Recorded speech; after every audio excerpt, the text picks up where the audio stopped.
Bom, boa noite a todos. Aqui é a Flávia, sou coordenadora da pós-graduação Ensino à Distância de Empreendedorismo Social e Negócios Sociais. Hoje a gente está conduzindo aí a pauta de impacto sobre captação de recursos com duas super convidadas, a Verônica do Unidos pela Vida e a Ariane Santos da Badu Design. E a gente escolheu conversar com as meninas por ter a possibilidade de explorar dois cases bem distintos, mas tem várias similaridades, né? Acredito que alguns desafios em comum. Mas a gente escolheu conversar com a Verônica, que representa uma organização sem fins lucrativos, né? Um instituto, que é o Unidos pela Vida, e a Ariane com a Badu Design, que é uma empresa, né? Um negócio social.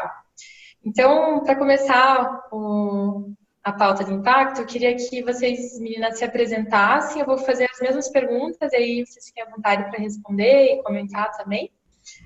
Então, eu queria que a Vera se pudesse apresentando, explicar um pouco do que faz, né, Unidos pela Vida, para que todo mundo conheça, um pouco do modelo do negócio de vocês. E aí, na sequência, a Ari também. Eu vou fazendo as perguntas e vou deixando aqui no mudo para escutando vocês, tá bom? Joia. Obrigada pela participação. Obrigada a você, Flá, pelo convite, legado. Meu nome é Verônica, eu sou diretora e fundadora do Unidos pela Vida, que é o Instituto Brasileiro de Atenção à Fibrose Cística. O Unidos pela Vida nasceu em 2009, então a gente está fazendo aí 10 anos de existência enquanto movimento, mas a gente fez 7 anos constituído no final de 2018. Então, a gente começou, enfim, eu comecei as atividades do Unidos pela Vida quando eu fui diagnosticada com fibrose cística. E a saber, a fibrose cística é uma doença genética que ainda não tem cura, que pode ser identificada no teste do pezinho. Dentre as doenças raras, é uma das doenças mais comuns. E aos 23 anos, eu recebi o diagnóstico dessa doença num estágio extremamente avançado.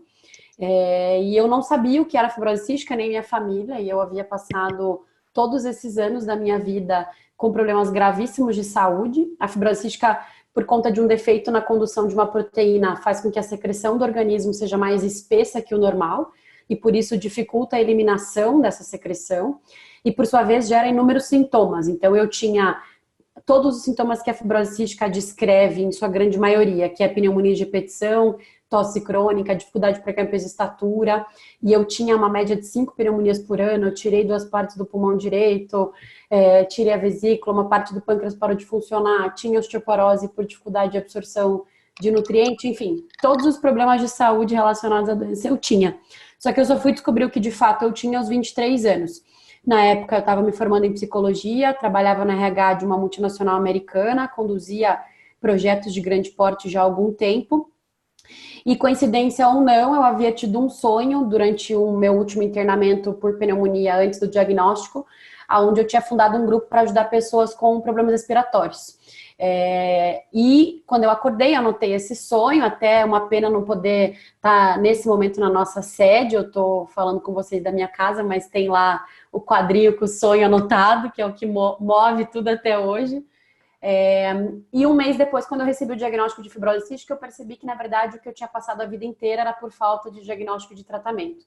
E comecei a pensar em quantas Verônicas estavam na mesma situação do que eu, sem diagnóstico, sem tratamento, e comecei o que a gente chamava de, enfim, um blog para tornar a fibrose cística conhecida no país. Era esse meu principal motivo, eu não tinha nenhuma intenção de fundar uma instituição, só que foi tomando uma proporção tão grande que no final de 2011 a gente oficialmente fundou Unidos pela Vida, que juridicamente somos uma associação civil sem fins lucrativos, estamos dentro do terceiro setor, e que imagino que vocês já tenham tido ou terão em algum momento quais são as concepções jurídicas de terceiro setor. A gente tem associação e fundação, né? Unidos pela Vida, então, é uma associação cujo nome fantasia é Instituto, por conta do cenário das associações de fibrose cística do Brasil. Hoje, a missão do Unidos pela Vida é tornar a fibrose cística conhecida no Brasil, de forma que a gente consiga contribuir para a busca do diagnóstico precoce, do tratamento adequado e da melhora na qualidade de vida. E a gente faz isso através de 5 grandes eixos. A gente trabalha com projetos ligados à comunicação e suporte, a educação e pesquisa científica, a incentivo à atividade física para os pacientes, a desenvolvimento organizacional, então a gente trabalha com a capacitação e profissionalização de todas as 21 associações de fibrose cística do Brasil, e a gente também trabalha com política pública e advocacy. Então, basicamente, hoje essa é a estrutura do Unidos pela Vida, que é o Instituto Brasileiro de Atenção à Fibrose Cística, e é sempre uma honra poder compartilhar um pouquinho dessa história com vocês, que foi imensamente fomentada e desenvolvida dentro do legado, junto com a Ari, enfim, todo o pessoal do legado conhece e a própria pós a gente viu nascer, então é uma honra muito grande poder compartilhar com vocês um pouquinho do nosso trabalho. Do lado da Ari, que eu amo, e da Flávia também. Obrigada, Vero, pela explicação. Ariane, se puder também contar um pouquinho da tua história na Badu, eu sei que a gente gravou um vídeo com você, que já foi passado no nosso módulo de design e modelagem, então o pessoal já conhece um pouco da Badu, mas se puder também entrar nos detalhes para a gente embasar um pouco a discussão sobre a captação de recursos. Tá ótimo. Bom, boa noite a todos. Estou muito feliz de estar aqui com a Flávia, com a Beno, a Vero também, que também faz parte da história, construímos muita coisa, né? Olhando uma para a outra, é muito bom. E a Badu, ela é um negócio social, né? A gente trabalha com a questão da reconexão das pessoas através da arte, do design e do empreendedorismo. E aí a gente faz isso, e isso tudo aconteceu de acordo com a minha história, como vocês já conheceram um pouco, né? Que lá atrás eu entendi, começando o negócio com R$30, que o que eu tinha de fazer manual, que para mim antes era um hobby, que numa hora de mudança da vida eu tive que utilizar isso como um recomeço, né? E que a arte-terapia fez toda a função de olhar para aquilo que era um hobby como um negócio, que levaria a arte-terapia, mas também renda e outra possibilidade de um olhar sobre aquilo que é descartado, que são os resíduos, né? E hoje a gente trabalha muito com foco, que eu comecei no meu quartelier alguns anos atrás, né? E hoje a gente já capacitou 400 pessoas entre 18 cidades, que é muito legal ver isso, que a gente consegue expandir muito analisando e modelando o negócio de uma forma correta, que também foi muito no legado esse olhar assim, para que lado que eu estou indo, como é que está a estrutura do meu negócio, que foi fundamental para a gente dar um passo mais firme, com as mentorias e tudo mais. E hoje a gente tem 3 eixos de captação e como a gente conduz a Badu. A Badu é muito business, né? Então tem todo esse olhar para impacto, mas a gente carrega isso com um olhar muito empreendedor. Então hoje a gente tem 3 formas de fazer isso acontecer. Um produto, que é resultado de toda uma produção manual, que é feita por essas pessoas, né? E a gente trabalha desde brindes corporativos para empresas, mas também com produto desenvolvido de coleções e até para atender alguns projetos especiais. Aí a gente tem as capacitações, que a gente também entendeu que um grande ativo da Badu era levar conhecimento daquilo que a gente já aprendeu nesses 5 anos, para que as outras pessoas pudessem conhecer. Então tem as capacitações, que também hoje nos trazem um recurso, que a gente comercializa tanto para empresas, tem uma visão de gestão de resíduo, mas também para as pessoas, levando uma metodologia de design sustentável. E a gente hoje tem um espaço, a nossa sede, que estamos felizes, hein, Vero? Todo mundo com sede nova. Uma sede nova, que a gente tem um espaço maker, que é aberto para as pessoas mesmo virem passar um dia de arte, desenvolver seus ideias e protótipos na área de design sustentável, mas também muito possibilitando a todo mundo ter essa visão de fazer manual como arte-terapia. Então, hoje a gente tem trabalhado muito com esse foco de mostrar que impacto social também pode ser business e tem que ser, sim, rentável, lucrativo e próspero para todo mundo que faz parte. É isso. Perfeito, Ari. Eu vou aproveitar o embalo, então, dessa tua explicação, que eu acho que um dos cases mais legais, assim, que a gente sempre dá como exemplo, justamente é a Badu, por ter essa clareza de como você começou, realmente você se conta essa tua história, né? Como você começou ali com R$30 e como disso se foi multiplicando, e por a gente ter acompanhado um pouco da tua história também, a gente sabe que esse processo em si ele é feito de tentativas, erros e acertos, de remodelagem. Então, eu queria que você explicasse, assim, contasse um pouquinho de como é que foi essa trajetória, né? Que não é simplesmente investir um recurso ali, como que foi esse processo até você perceber que a entrega do teu impacto estava muito relacionada a um produto rentável, né? Então, né, um serviço, um produto e hoje um espaço. Como é que foi esse processo, assim, até você chegar, o que que você tentou, não tentou, o que que foi crucial para você entender que esse era o caminho certo para você chegar nesse modelo, Ari? Para mim foi assim, muito sentindo e exercitando, muito lá na prática, lá na ponta, né? Mas quando eu comecei a fazer, eu tinha 3 pessoas, de repente eram 10 e a gente quebrou, porque eu tinha uma visão de que eu tinha que suprir todas aquelas pessoas das comunidades que eu comecei a trabalhar, essas 10 mulheres iniciais, com material, e elas produziam, então eu entregava todo o material, capacitação, e no fim eu não tinha mais volume nem renda para fazer com que todo mundo pudesse participar, ou até mesmo ampliar a produção. Então o recurso era pequeno e as pessoas queriam produzir mais. E aí eu também não tinha muito recurso, então a gente quebrou porque tinha uma máquina que a gente comprou e que era importada, que quebrou, e que também me mostrou o quão frágil era o nosso negócio. Se uma máquina estraga e a gente de repente não consegue entregar uma produção ou não consegue produzir, alguma coisa estava muito errada.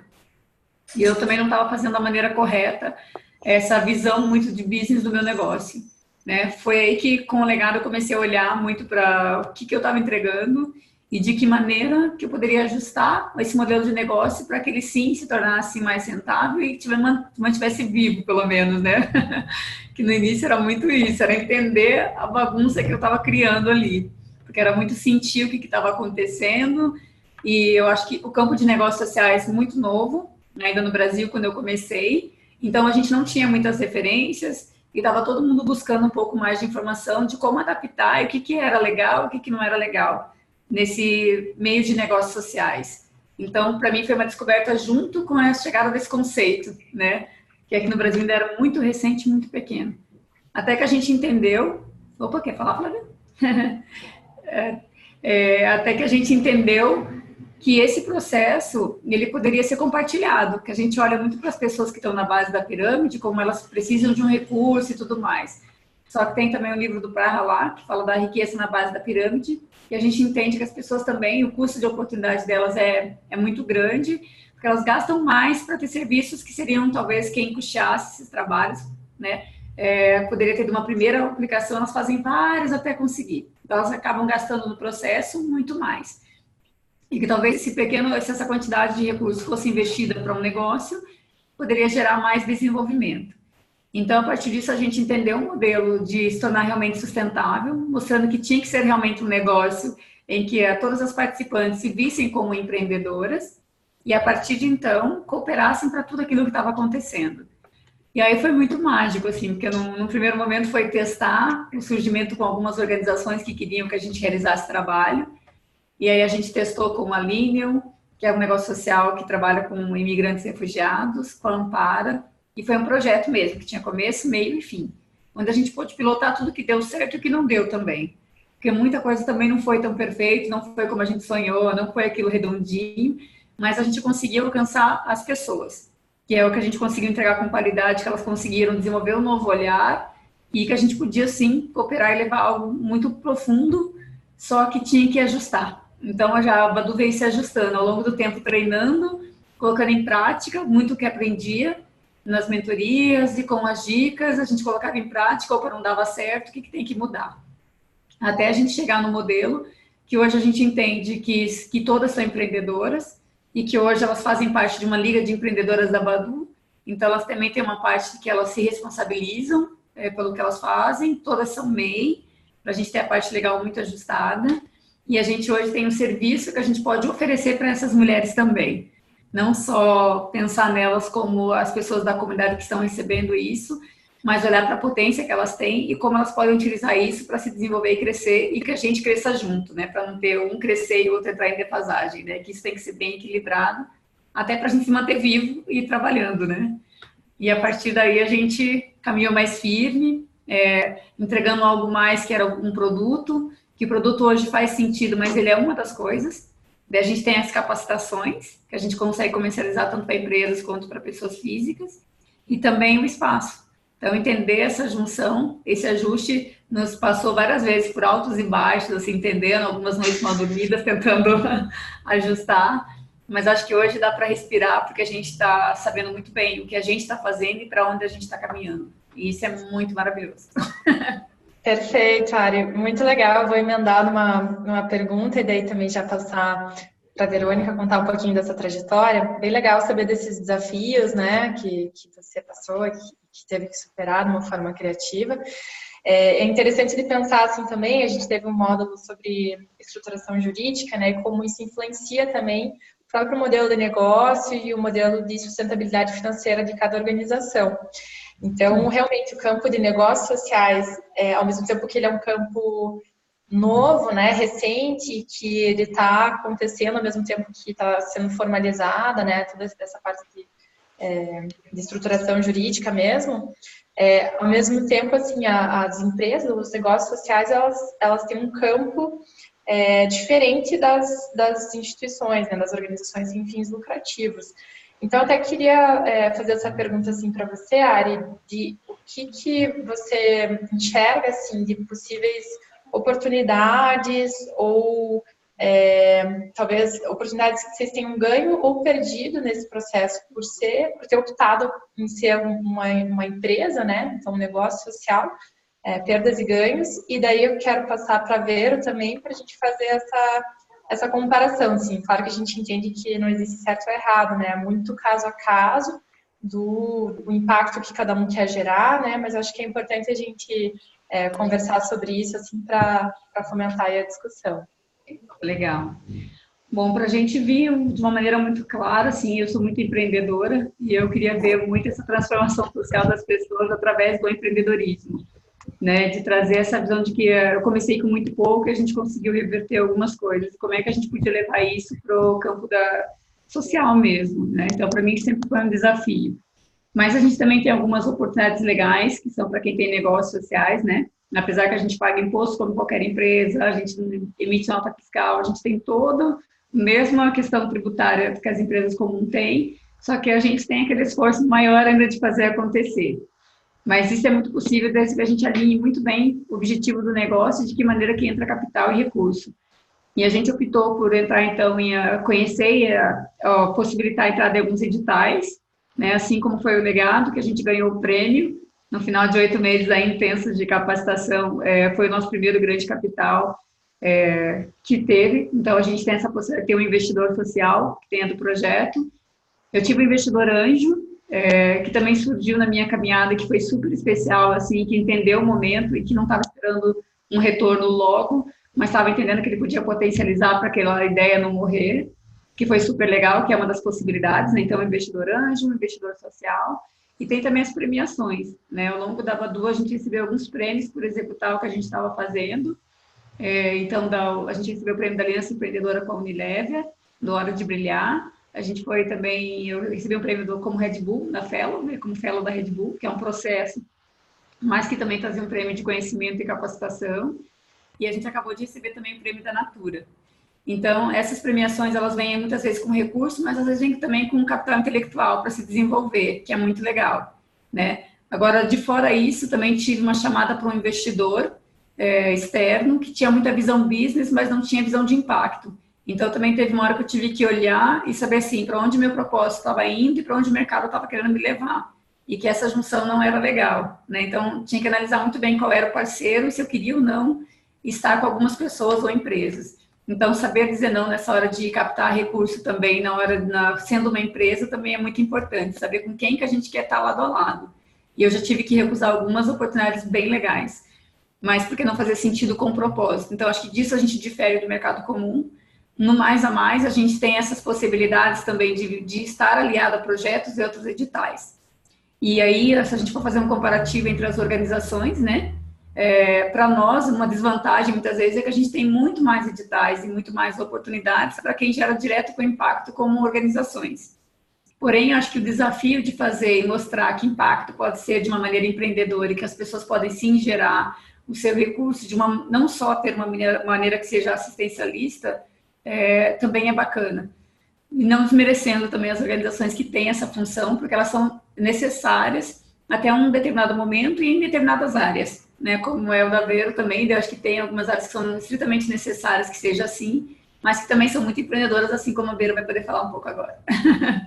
Acho que é isso. Perfeito, vou passar a bola então para Vero, mas legal destacar que você já comentou várias formas de captação que a gente está realmente estudando, então, desde esse investimento pela iniciativa privada até investidor anjo, editais, fundos, né, premiações, além do próprio serviço do produto que vocês desenvolvem, né? Então, só aí você já apresentou vários exemplos assim, do que a gente tem estudado. E daí queria que a Vera contasse também um pouquinho, né, como a Ari contou, da trajetória, assim, do modelo inicial até você chegar nesse modelo de hoje, possíveis desafios, assim, ou limitações que você se deparou, daí no caso da Unidos pela Vida sendo uma organização sem fins lucrativos. Legal. Bom, até para contextualizar, tá ouvindo, todo mundo ouvindo bem? Tá? Beleza. Até para contextualizar uma grande e primeira diferença entre uma associação civil sem fins lucrativos e uma fundação, até para voltar naquele conceito que eu falei anteriormente, que está dentro do terceiro setor. Então, a gente tem ali as fundações, que elas nascem obrigatoriamente com um fundo. Por exemplo, a Fundação Boticário nasceu com o dinheiro do Boticário para que a instituição se mantivesse. Ela é tão terceiro setor quanto nós, mas não tem certas dificuldades financeiras que a gente tem. E a outra forma de você constituir uma organização no terceiro setor é uma associação civis lucrativos, que é exatamente a constituição jurídica do Unidos pela Vida. A diferença é que nós colocamos o nome fantasia, que no segundo setor chamaríamos de razão social, e a gente também chama de razão social. Então, o Instituto Unidos pela Vida é uma associação civil sem fins lucrativos. Eu acho que eu estou ouvindo o áudio do Eduardo, se não me engano. Oi. Beleza. E como que faz para a gente... Imagina, Eduardo, tudo bem.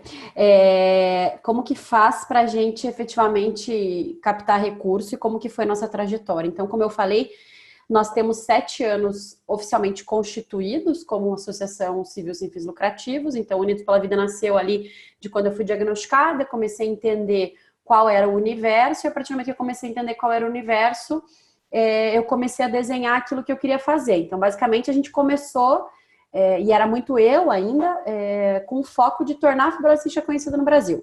À medida que eu fui conhecendo o universo, as pessoas e as necessidades do país, que eu comecei a me envolver mais, foi abrindo um pouco esse pool de atividades e de programas, que é como está constituído hoje, que eu falei, que nós desenvolvemos 5 programas, né, que são os grandes guarda-chuvas, e abaixo deles nós temos vários projetos. Então, nós nascemos lá como foco em comunicação para tornar a doença conhecida no Brasil, e justifica-se isso porque, dentre as doenças raras, a fibrose cística é uma das mais comuns.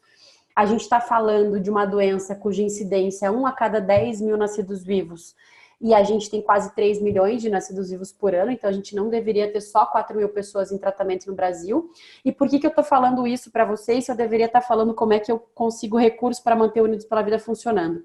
Porque uma das coisas que eu mais aprendi nessa trajetória é: você jamais, em tempo algum, vai conseguir qualquer recurso se você não souber explicar maravilhosamente bem para que é que você precisa desse dinheiro. E com transparência, que isso é o que te dá credibilidade. Então, dando um salto para o dia de hoje no Unidos pela Vida, hoje, dentro daqueles programas que eu falei, a gente organiza, por exemplo, o mês da fibrose cística para todo o Brasil, que é como se fosse o Outubro Rosa, o nosso Setembro Roxo. Nós trabalhamos com fibrose cística nas universidades, que é um projeto de educação dentro das faculdades. Nós trabalhamos com pesquisa científica, orientação de artigos. A gente vai fazer uma revista científica de fibrose cística agora. A gente faz capacitação das associações. A gente, enfim, tem vários projetos que a gente faz, mas efetivamente eu não entrego um medicamento para o paciente, eu não entrego uma cesta básica para o paciente, eu não entrego uma cadeira de roda, eu não entrego alguma coisa palpável. Então, acima de qualquer coisa, eu preciso entregar confiança para a pessoa que está investindo o recurso dela socialmente no Unidos pela Vida. E isso é uma coisa que desde o início a gente faz. Controlar dado, controlar informação, ter tudo muito bem documentado, nem que você apresente para a pessoa num papel de pão, não importa o formato, não importa se você tem uma agência que vai diagramar um super relatório ou um super portfólio, não importa, importa que você tenha informação. A informação é o que fez a diferença no Unidos pela Vida, seja a informação do porquê é que eu preciso desse dinheiro, então qual é o objetivo do meu projeto, a justificativa, por exemplo, que eu expliquei o porquê que a fibrose cística é tão importante ser conhecida no Brasil. A gente está reduzindo o custo para o governo, eu estou reduzindo o custo de tratamento de alta complexidade. Se o paciente estiver em tratamento, ele pode usufruir de uma melhora na qualidade de vida e, por sua vez, pode ser um profissional ativo no país. Então, eu também eu impacto diretamente na economia. Eu atuar com a medicação incorporada no SUS, eu também reduzo a alta complexidade. E, por sua vez, eu reduzo o custo de transplante, eu reduzo taxa de mortalidade, enfim. Então, são muitas as informações que um simples evento de conscientização se justifica a partir das informações.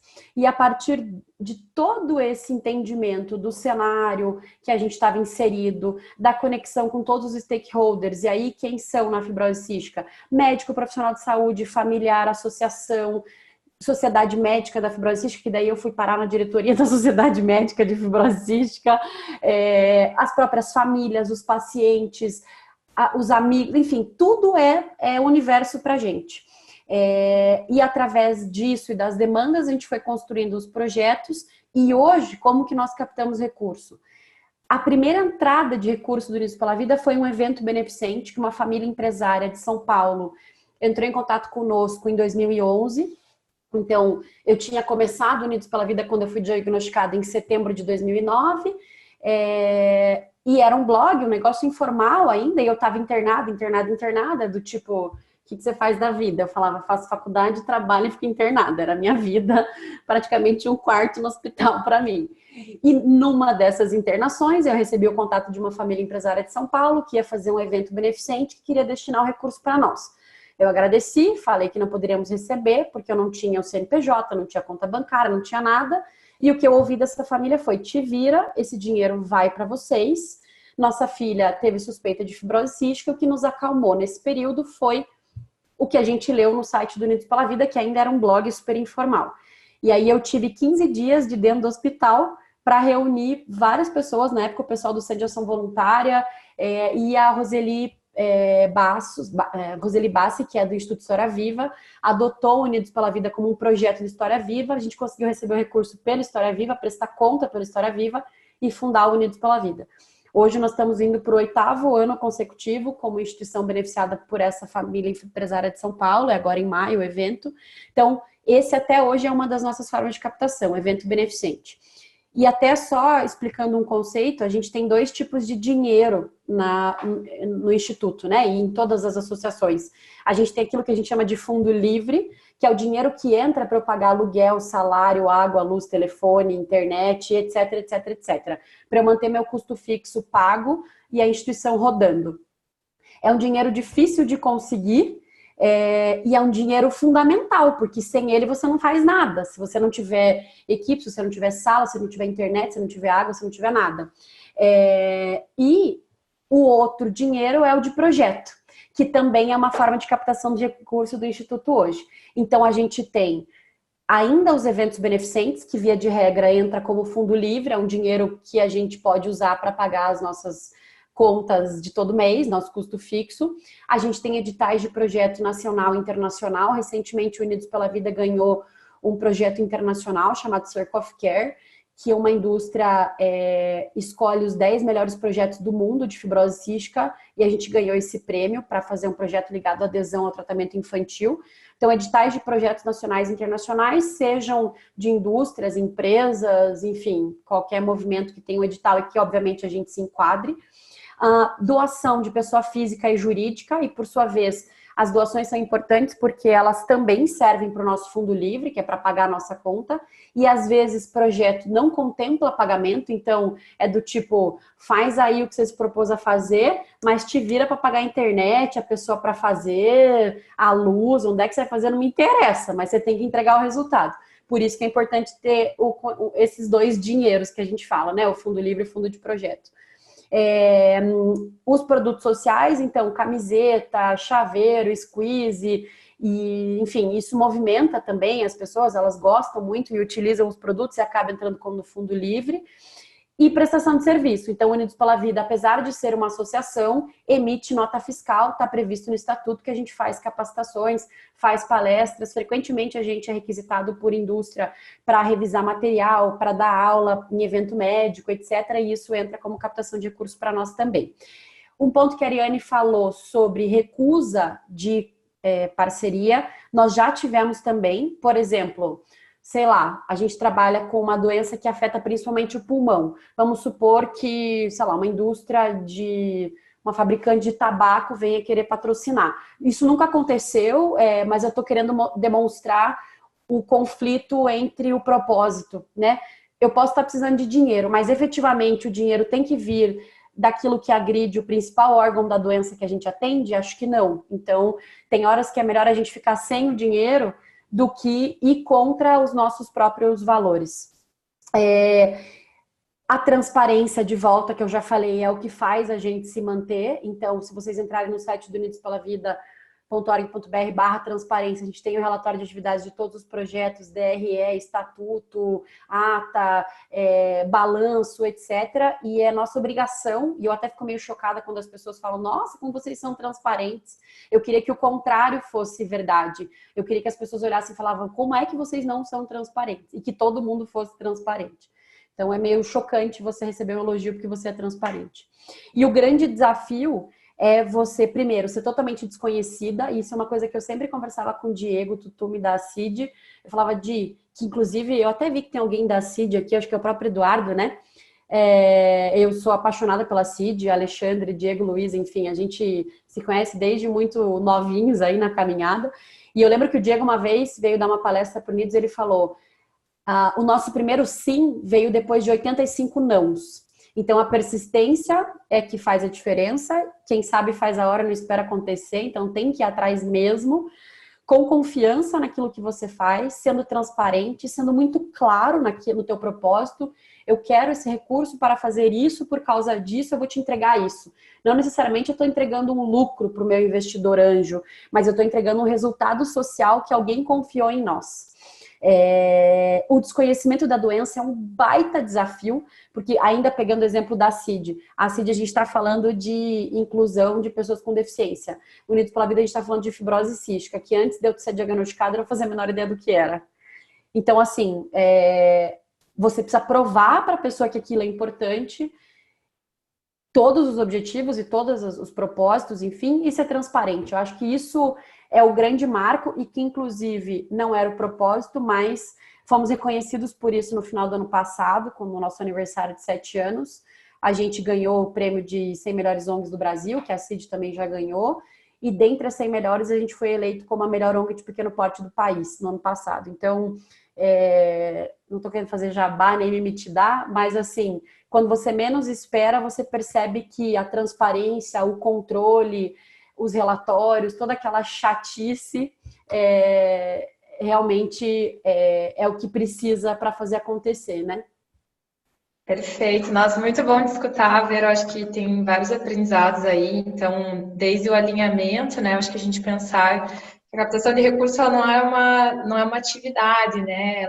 Ela é algo que acaba permeando, né? Toda a organização começa desde a definição, né, do modelo, da estruturação jurídica. Você falou sobre a comunicação, a importância, né, de ser transparente, comunicar, como tudo isso vai fortalecendo, né? Você tem muita clareza do que você quer entregar como impacto.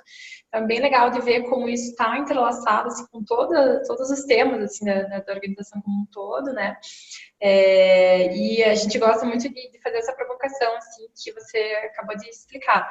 Como ir além da lógica de captação de recurso, né? No sentido, eu sou aquele que entrega o impacto, né? É uma organização com propósito, e tem uma outra entidade, um outro ser que é o provedor de recurso, né? Então, acho que a gente desmistificar um pouco isso e pensar formas criativas, né, empreendedoras, e você gerar seu próprio recurso é muito legal.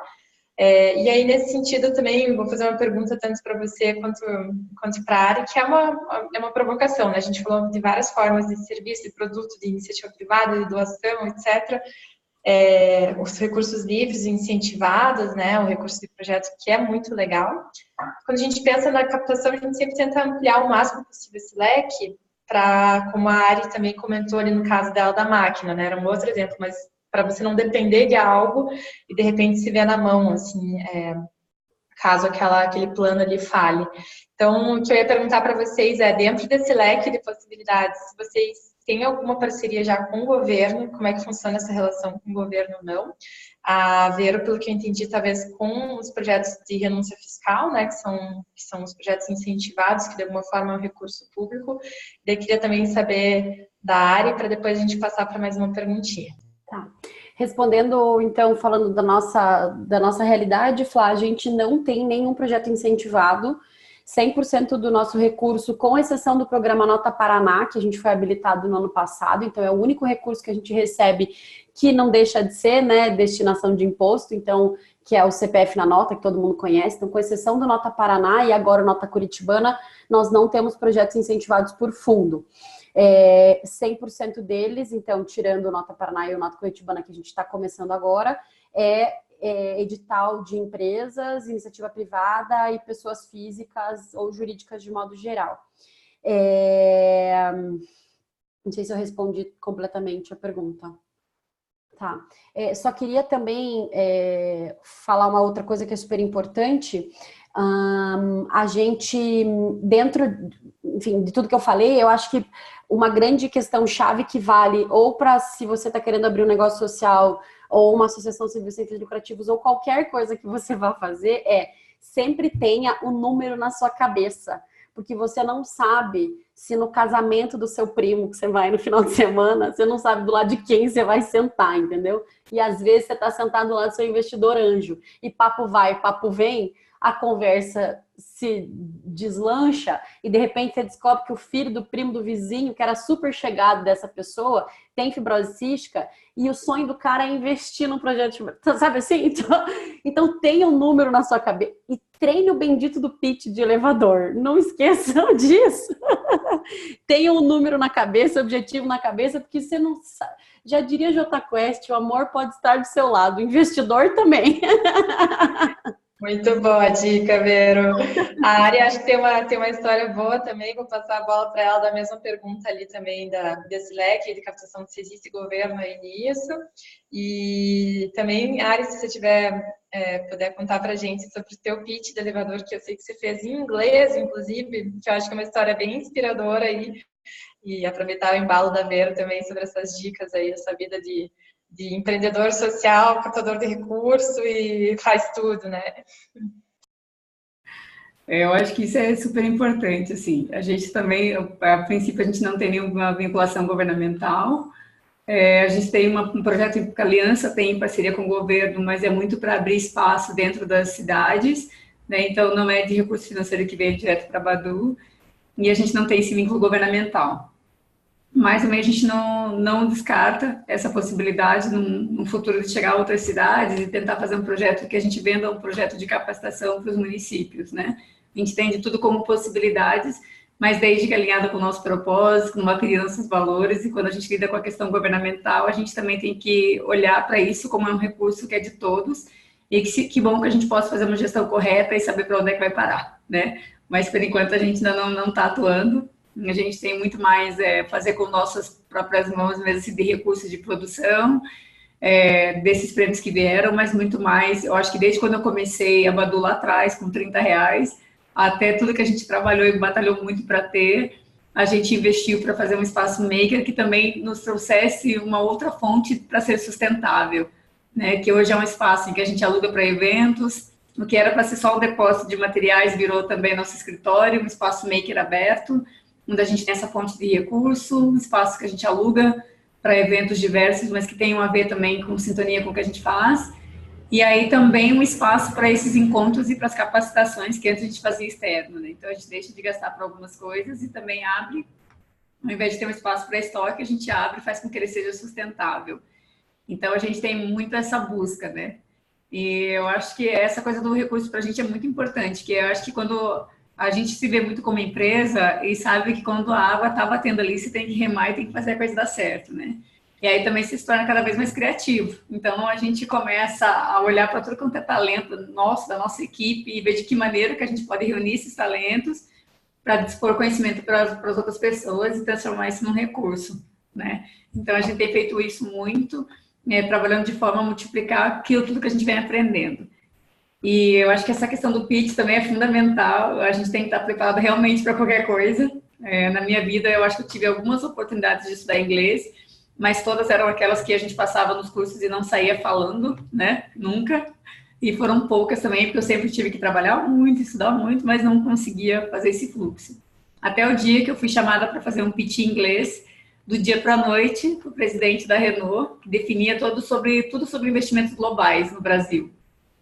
E para mim foi um baita desafio, né? E aí eles perguntaram, olha, você quer ir, só que você tem que fazer o pitch em inglês, né? São 10 minutos. Eu, nossa, que longo, né? Nessa hora eu queria que fosse de 2. Mas eram 10 minutos. E eu aceitei o desafio, mesmo sem saber. Eu passei a madrugada inteira estudando inglês. Coloquei no Google ali, traduta. Coloquei, convidei algumas pessoas para dar uma lidinha, para dar uma olhada se eu estava pronunciando corretamente. No dia da apresentação, que era no outro dia cedo, estava nervosa pra caramba, mas também tinha uma equipe ali do legado que estava testando comigo ali. E eu enfrentei e fiz aquele pitch em inglês. Para mim foi o maior dos desafios de apresentar, porque você fala na tua língua, você consegue expressar aquilo que você está sentindo e também o que você está querendo dizer. Quando a pessoa olha, você já sabe o que direcionar. E nessa hora só me veio uma questão. Eu estava ali naquele espaço de fala, que era muito importante, representando todas as mulheres que eu queria que chegassem a algum tipo de recurso para elas. E eu estava ali, eu estava à frente disso tudo, eu tinha que estar preparada. Então, acho que a gente também tem que se colocar, estar preparada mesmo, assim como a Vero falou, né? Se prepara com números, dados e também de todas as maneiras, né? Para as oportunidades que surgirem, que a gente não deixe passar, né? Difícil ou não, preparado ou não, a gente tem que se organizar para atender. Para nós o resultado foi muito positivo, depois desse pitch meio maluco e feito assim a forceps, a gente conseguiu um link muito legal com o presidente da Renault. Ele reconheceu toda aquela conversa, entendeu o que eu queria falar, que era mais importante, e passou a ver a gente como uma ponte para recurso. Então, acho que esse desafio só vem para a gente falar que a gente pode, que a gente consegue, e que não tem desafio. Quando a gente tem um propósito muito bom, a gente chega lá de qualquer maneira. Vai lá. Com certeza que se fosse em mandarim, você tinha feito também. Ah, ia dar um jeito. Ia dar um jeito. Japonês, a gente fala qualquer coisa. Tem que ser alguns minutos, mas a gente precisa estar preparado. E eu acho que o investidor, ele traz isso também. Ele quer ouvir e sentir o que a gente está querendo, a essência de tudo, né? Por que ela faz isso, né? Onde é que a gente quer chegar com tudo isso? E também acho que o olhar de entender se a gente quer realmente esse recurso, né? Porque tem recurso que é bom e tem recurso que você tem que saber o que você vai fazer. Qual é a finalidade que você vai dar para esse recurso caso ele chegue? E se ele for maior do que aquilo que você planejou, você já tem onde colocar? Né? Então, acho que isso também é uma coisa super importante, que às vezes a gente não para pensar. A gente está pensando naquilo que a gente precisa para suprir aquela necessidade. Mas se ele também vem com uma abundância, você sabe colocar mais coisas, ou se sabe se dá para crescer com qualidade, né? Com mais recursos, porque também se a gente crescer e chegar aí alocando em qualquer coisa para utilizar, também não é legal, né? Então, essa clareza também do tempo certo de receber o recurso, mas também de olhar para aquilo que a gente tem hoje e para onde a gente está sonhando em chegar, é importante até para a gente mensurar o que a gente pode assumir e o que a gente não pode assumir, né? Porque também você não pode dizer que vai fazer alguma coisa, depois o recurso vem e você fica meio perdido, ou a coisa muda e você não consegue agir. Então, acho que isso também é super importante quando a gente fala de captação, isso em qualquer cenário, não só para o investidor, mas acho que com tudo que a gente recebe, né? É isso. Perfeito. Gente, muito legal ali. Já estou vendo o pessoal escrevendo ali, realmente muito inspiradoras as histórias. Acho que tem uma combinação muito legal, assim, que está ficando clara de uma combinação de vocês duas, assim, na história de cada instituição, de um planejamento, de uma estruturação, né, de uma alta profissionalização, saber o que quer, saber o que faz, o que entrega, onde quer chegar, o que aceita, o que não aceita de recurso. e ao mesmo tempo uma espontaneidade, assim, uma abertura para essas oportunidades que às vezes nos empurram, assim, né, nos abrem portas onde a gente não imaginava, como a história da Vero com essa família de São Paulo, que basicamente empurrou, assim, esse começo da história. A Ari também, com essa história que ela comentou agora, também do pitch, como isso vai nos desafiando, assim, para entregar algo que nem a gente às vezes imagina né, que seria possível, que vai ser capaz, ou enfim. Então, muito legal, assim, ver essa combinação entre a profissionalização e esse amor pela causa, né? Então, acho que fica essa grande dica. E agora eu vou abrir, na verdade, para as perguntas. Eu já vi que tem 2 perguntas ali do pessoal. A primeira, o Eduardo, que é da Nariz Solidário da CID, né, agora perguntou, e eu vou direcionar essa para Vero, porque tem mais a ver com organizações da sociedade civil, que é como funciona a remuneração da presidência. Talvez se você puder comentar um pouco da tua experiência também nisso. Legal. Eduardo, prazer falar com você. Existem algumas formas.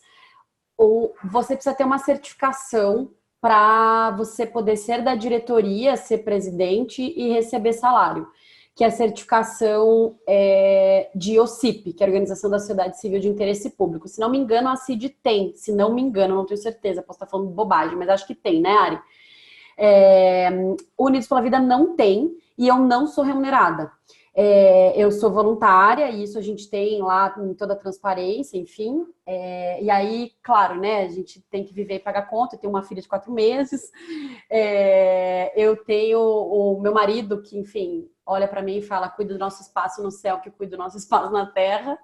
Mas isso é um alinhamento familiar pesado. Eu sou psicóloga, então eu atendia no consultório até a minha filha nascer. A gente tem uma consultoria junto de treinamento, então, pelo Unidos pela Vida eu não recebo nada. O que o Unidos pela Vida me paga? Que isso é acordado junto com o nosso advogado, com a nossa assembleia, com o nosso jurídico. Ajuda de custo. Então, por exemplo, o estacionamento do prédio, alimentação de todo dia. Custo, o Unidos pela Vida supre hoje. Então, eu não tenho custo, mas eu não tenho salário. Se o Unidos pela Vida tirar a certificação de OCIP, que a gente está nesse processo, eu posso algum dia vir a ser contratada para trabalhar no Unidos pela Vida. Então, falando especificamente da tua pergunta, você precisa ter uma certificação de OCIP para poder ser contratado. Se você for só uma associação, no momento não. Sim, houve mudança, sim, mas como no nosso caso especificamente, Eduardo, já estou respondendo aqui, foi uma pergunta que eu vi que subiu aqui, no nosso caso, a gente não ia alterar essa questão agora, nosso estatuto já está integralmente atualizado para o marco regulatório, mas eu não sei te responder com precisão se você pode contratar sendo associação ou você precisa efetivamente da certificação. Porque na nossa realidade a gente não precisou dessa atualização. Então, eu confesso que eu não fui a fundo nessa nova atualização por conta disso, tá? Eu trabalho na CID, mas sou presidente do Nariz Solidário, não recebo hoje. Exato, é o que acontece comigo também. A gente se vira de outras formas. E aí, só falando aqui da questão até do Paulo, falando da outra pergunta, sobre, e eu vi que tem algumas pessoas que perguntaram também sobre contratação. Hoje eu tenho uma estagiária registrada pelo CIEE e eu tenho 3 profissionais como pessoa jurídica que tem MEI, que trabalham em projetos específicos. Então, não são funcionários do Unidos pela Vida, eles não têm hierarquia, não têm horário, eles têm um projeto para entregar começo, meio e fim, como a Ari falou. E a gente está num processo de contratação de uma dessas pessoas, de contratar como CLT uma dessas pessoas. O nosso cenário é muito diferente em tamanho do que se for comparar, por exemplo, com a CID, que eu vou usar esse mesmo nome, porque foi o exemplo que eu dei.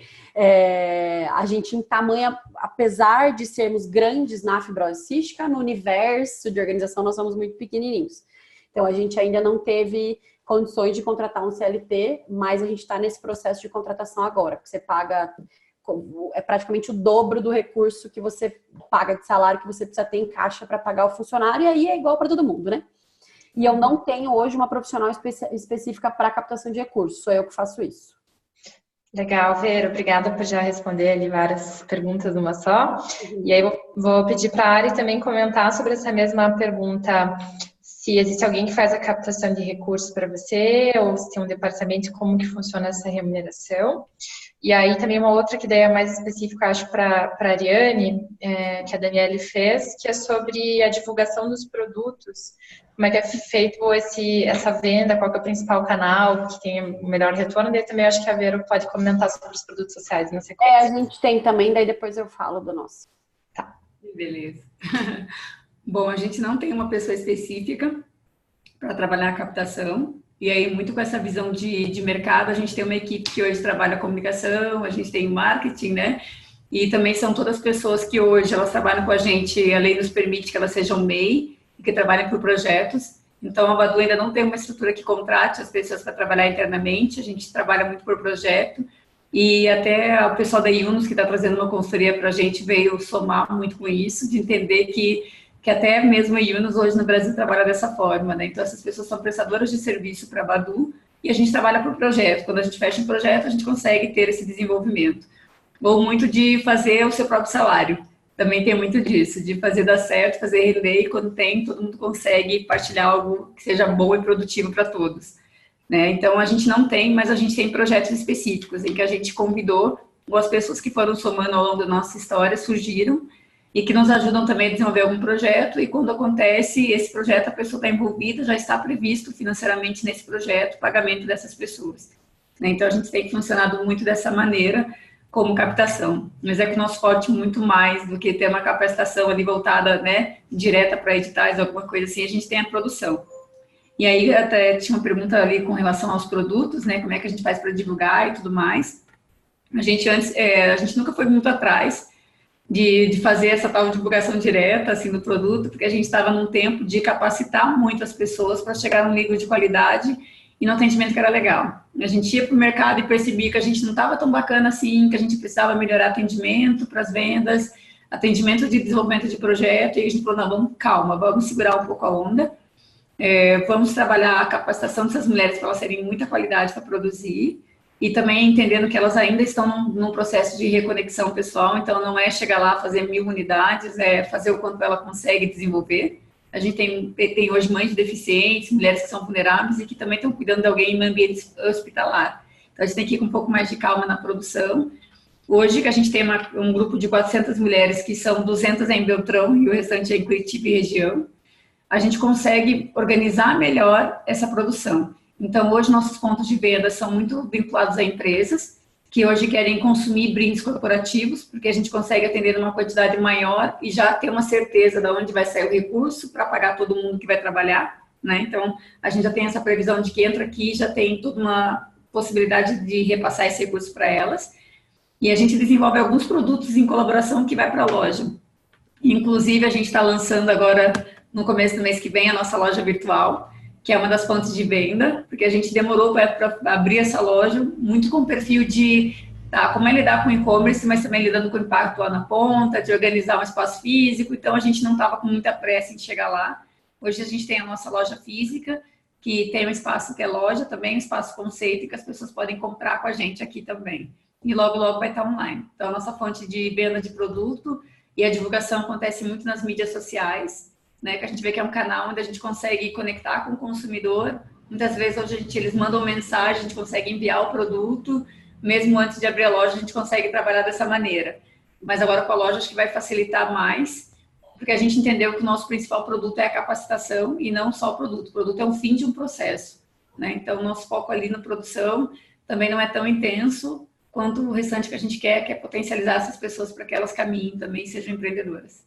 Acho que é isso. Legal, se a Vera puder comentar também dos canais de A gente tem produtos sociais, como eu mencionei lá no começo, a gente tem squeeze, camisetas, chaveiro, adesivo, enfim, materiais que não deixam de ser materiais publicitários, enfim, vou usar esse nome, né, mas materiais com a marca do Unidos pela Vida, camiseta do Superfibra, que é o nosso super-herói com capinha nas costas para as crianças, enfim, então tem vários materiais desses. A gente antigamente só fazia venda em eventos, hoje em dia a gente tem uma loja online, que é na plataforma da Loja Integrada, que é um e-commerce super fácil, a gente mesmo que edita, insere as informações, o pagamento é via PagSeguro, recebe depois transfere, faz a transferência para nossa conta e faz a prestação de contas de acordo com a transferência total, mais o relatório de todas as compras. Até aproveitando o gancho, como que a gente recebe recurso de pessoas físicas, falando da operacionalização mesmo, a gente recebe cartão de crédito via plataforma de crowdfunding recorrente, que é do Unlock, e a operacionalização da doação via cartão de crédito é pelo Moip, que hoje em dia é Wirecard, que chama. A gente tem boleto, pelo Boleto Fácil. A gente tem transferência bancária. A gente usa muito Pollen, que é aquele que você faz a compra na loja online cadastrada e o plugin te reverte um percentual, a loja te reverte um percentual da compra da pessoa. Enfim, então basicamente cartão de crédito, boleto, débito e tudo mais. E a nossa loja online, a venda é pelo PagSeguro. Então, a gente tem bastante venda online, porque como a gente atua no Brasil inteiro, as pessoas fazem as compras. E aí é o nosso site, /Doe, que entra lá e vê todas as formas. E uma coisa que fez muita diferença em evento é ter uma maquininha de cartão. Que hoje em dia você paga 120 e poucos reais. Até tava com uma promoção da minizinha do PagSeguro, agora eu fazendo propaganda sem ganhar nada por isso.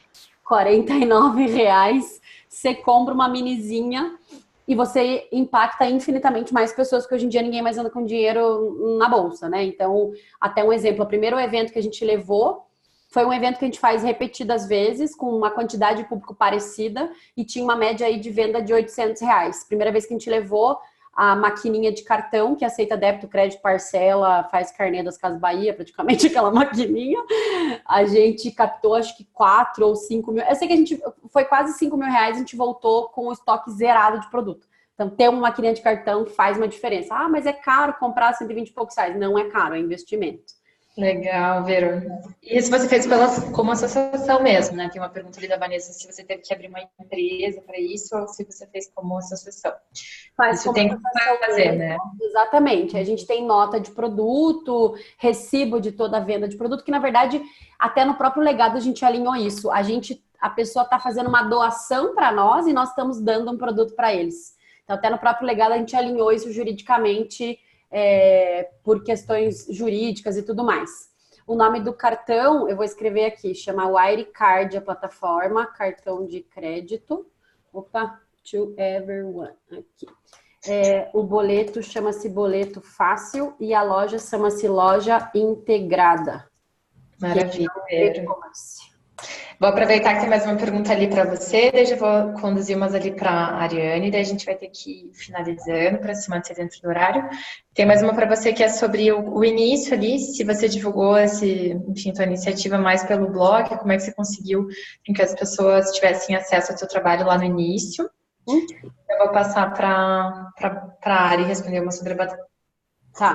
No começo foi efetivamente o blog, era um blog tipo, sei lá, blogger.com, unidospelavida.blogger, qualquer coisa jacu dessa aí mesmo.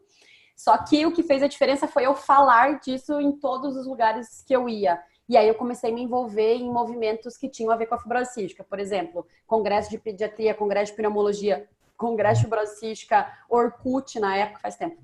Orkut na época. Então, assim, existia o blog, mas o movimento ativo foi o que fez a diferença.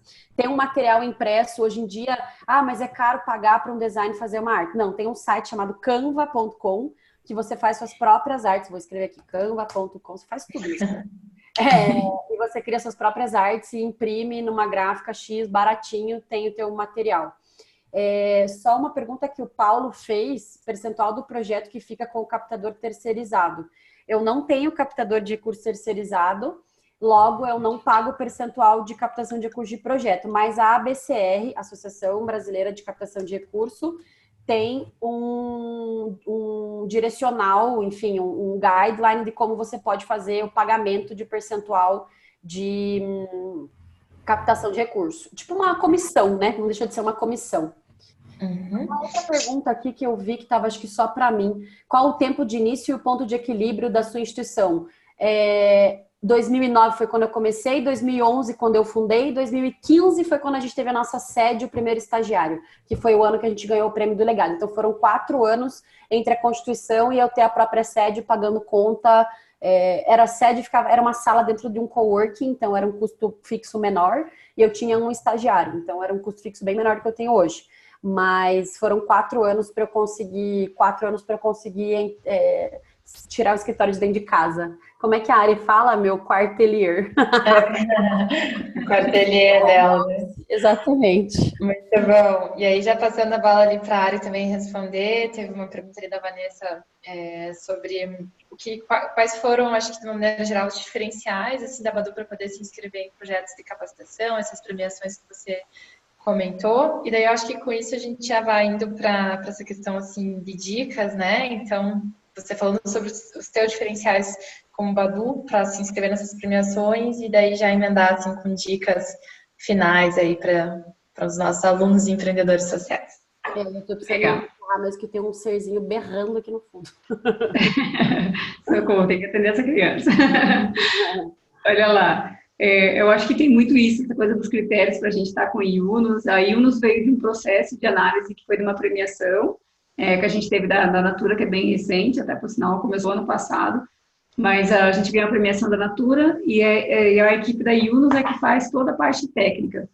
Então, acho que para a gente chegar a se profissionalizar, acho que teve muito essa busca de procurar entender melhor o que a gente estava fazendo e ir atrás da rede mesmo. Então, a gente foi atrás do legado a princípio, e ali os critérios, eu acho que a busca mesmo assim de identificação do que realmente é um negócio social. Né? Se a gente faz aquilo com propósito, o que a gente está buscando, quem a gente realmente atende. E não é por sendo uma empresa que a gente não vai ter um nível de cobrança, né? Mesmo sendo uma empresa, a gente demonstra resultado, a gente demonstra impacto, o que a gente está fazendo com relação à parte têxtil que a gente tem, né? Que a gente também trabalha com essa gestão da parte têxtil e a gente também assume uma responsabilidade grande com isso, com as pessoas, a capacidade nossa de ampliar e de impactar mais vidas. Então, acho que esses critérios são que eles definem se vão ou não apoiar, né, uma iniciativa como a nossa, que tem muito a ver com business, mas também com esse foco muito de impacto, né? O quanto apoiando ou investindo na Badu, ela vai conseguir transformar isso para ampliar o número de pessoas atendidas. Então, acho que esse percentual para a gente buscar a profissionalização foi muito se mostrar que a gente estava aprendendo com esse processo, que a gente queria conhecer mais, que a gente precisava de mais conhecimento para crescer, né? Também eu acho que quando a gente é sincero, fala, olha, eu estou nesse ponto, até que eu cheguei, até que eu preciso entender mais para poder crescer, né? Então, acho que essa abertura e também demonstrar as fragilidades também é importante, porque a gente não só, quando entra nesses editais, a gente só mostra o que está perfeito, a gente mostra o quanto a gente precisa ainda, onde é que a gente quer chegar, a gente tem planos sólidos para isso, mas o que a gente está apanhando um pouco ali. Eu acho que vem muito deles essa soma de o quanto o conhecimento dessas organizações podem nos ajudar a crescer. Então, acho que um pouco dessa busca da profissionalização vem muito da gente também, de pesquisa, de não sossegar, ficar olhando o que tem dentro e fora do país. Mesmo estar colocando um tradutor ali, eu faço pesquisa dentro do fórum em vários países para ver o que está rolando na área de negócios sociais, para poder sintonizar também e buscar mais conhecimento. Acho que é isso. Show de bola. Você queria que desse as dicas ou eu passo para Vero agora?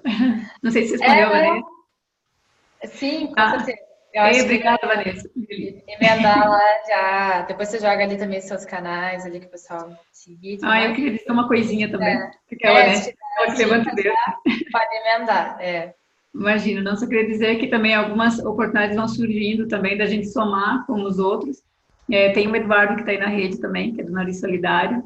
O Eduardo surgiu também, ele tinha uma demanda, a gente tinha outra, a gente conseguiu somar e fazer eventos juntos. Então, acho que legal também essa abertura da rede, de achar que também a captação ela também vem de outros recursos e de pontos da nossa própria rede.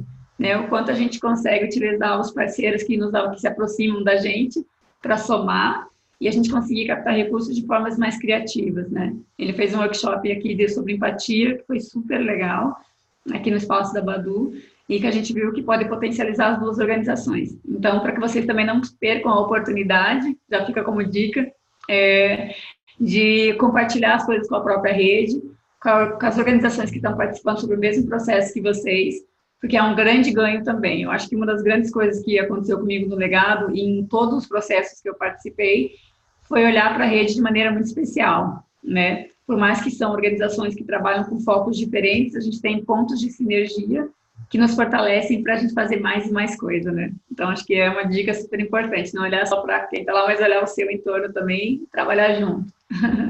Perfeito, a área de trabalhar na lógica de abundância, né, de cooperação, mais do que de competição, então acho que é uma dica valiosa aí para a gente estar falando em recurso financeiro. É E aí isso. a Vera também, que sei que também daqui a pouquinho tem um chamado aí para ter que ligar, né? Então, se puder finalizar com as suas dicas e a gente encerra, Vera. Olha, eu acho que mais do que qualquer coisa é você amar aquilo que você faz, ter a certeza de que não vai ser fácil de jeito nenhum, e se for fácil é porque alguma coisa está errada. É porque cabe mais coisa no meio do processo.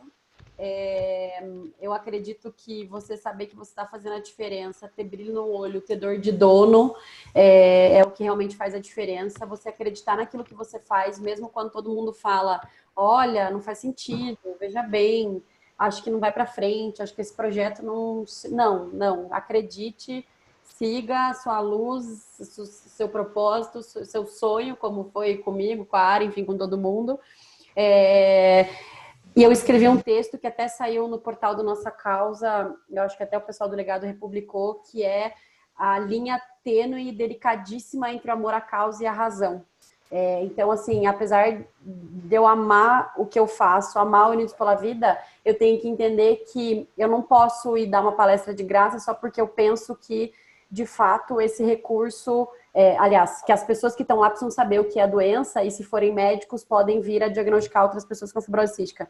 Mas eu tenho que saber que eu tenho uma instituição nas costas para manter, que eu tenho profissionais para pagar, que eu tenho uma instituição para manter rodando. Então, é a grande linha tênue entre o equilíbrio importante sobre o amor à causa e a razão. Que a gente não está querendo profissionalizar tudo e corporativizar tudo, mas que é importantíssimo você profissionalizar as instituições, porque você, querendo ou não, em algum momento você vai conversar com o mundo corporativo. E se você falar a mesma língua, é mais fácil deles te entenderem. Então, assim, a questão de número, de pesquisa, de fundamentação, de você entender o ecossistema e de, enfim, você realmente ter certeza daquilo que você está apresentando e do resultado que você está apresentando. E aí eu convido todo mundo para fuçar o nosso site e copiar, se quiser, os nossos relatórios de atividade, me manda pergunta. Eu até dei uma aula no Nossa Causa sobre como fazer relatório de atividade de prestação de conta. Assiste lá e, assim, não achem que é chatice e burocracia. É o que faz a diferença. Você conseguir mostrar e quantificar e demonstrar o teu resultado, que às vezes para as pessoas não faz muito sentido. Mas o que é fibrose cística? Mas o que você faz com isso? Cara, a partir da conscientização que a gente fez, num mês a gente diagnosticou uma pessoa. Em resumo, a gente salvou uma vida. E eu só consigo demonstrar isso se eu tiver dado, tá? Muito bom, gente. Eu sei que Posso mandar pergunta para o canal? Vou deixar todos os meus contatos aqui, Vanessa. muito bom mesmo, gente. Essa pauta foi realmente ótima. Eu vou encerrar aqui a gravação, só para a gente respeitar o tempo ali depois de atividade. Então, queria agradecer muito a participação da Vero, né? Toda essa tua explanação aí, muito inspiradora do Unidos pela Vida. A Ariane também, muito bom relembrar aí todas as histórias da Badu. Eu vou parar só a gravação aqui. Eu acho que vou deixar um tempinho aberto aí para o pessoal ainda tá querendo, né, deixar parabéns, etc. Prazer é meu, Eduardo. Então, vou só parar a gravação. Muito obrigada, gente. A gente continua ali no bate-papo aqui. Tchau, tchau.